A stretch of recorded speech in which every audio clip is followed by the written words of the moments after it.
Hello, welcome to World Business Report. I'm Jamie Robertson. Well, a man has been arrested in London in connection with an unauthorised trade at a Swiss bank, UBS, that has cost the bank $2 billion.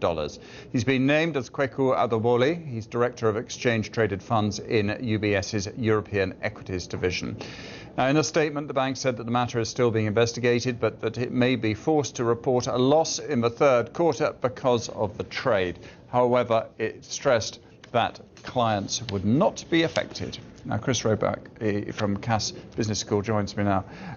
Chris, the money, in a way, the $2 billion is obviously quite a lot of money, but let's not look at that. Let's look at how this happened or why this might have happened.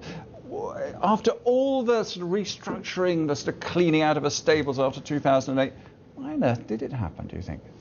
It happened potentially because if there is somebody who is reasonably intelligent and they wish to deliberately subvert a bank's control systems, in the end they will find a way of doing it.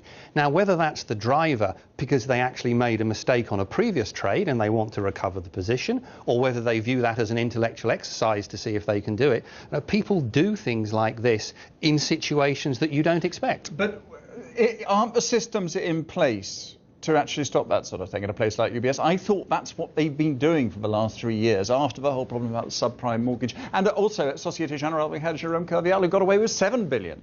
Well, I suspect that's exactly what the UBS shareholders and management will be asking, and it's exactly potentially what the shareholders and management of other banks will be asking in terms of whether that could happen here. And yes, one would have assumed that after all those events, the systems would be so tight that nobody could get to the point of running up a bill that big. So is the problem the fact that you could never put in enough systems? You can't put the systems in to stop it. Someone will always get around it.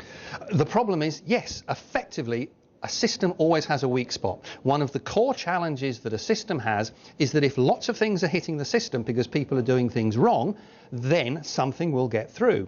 The answer is to stop people doing things wrong in the first place. How do you do that? That's about leadership in these international banks. That's about the culture, where the leaders at the top of the banks are clear what is right and what is wrong, because then people don't even start doing things wrong, so the systems don't have to catch it before it gets too bad. So you're assuming that the culture is wrong, in your words, in UBS. Is it elsewhere, do you think? Has nothing really changed since the end of the last decade? I'm not saying that the culture in UBS as a whole is wrong. I'm just saying that potentially there's an opportunity for one person who has the wrong idea in their head to do something wrong. If the culture was right, everybody in the organisation would say, actually, that's not the sort of thing we do. Overall, in the whole banking industry, I think there are significant questions about whether that sort of culture has disappeared. And it's also fair to say, these things are going wrong in retail banks as well. It's just that people are not disposing of 1.3 billion, they're disposing of much less, and it doesn't get into the headlines. OK, Chris Roebuck, we'll leave it there. Thanks very much indeed.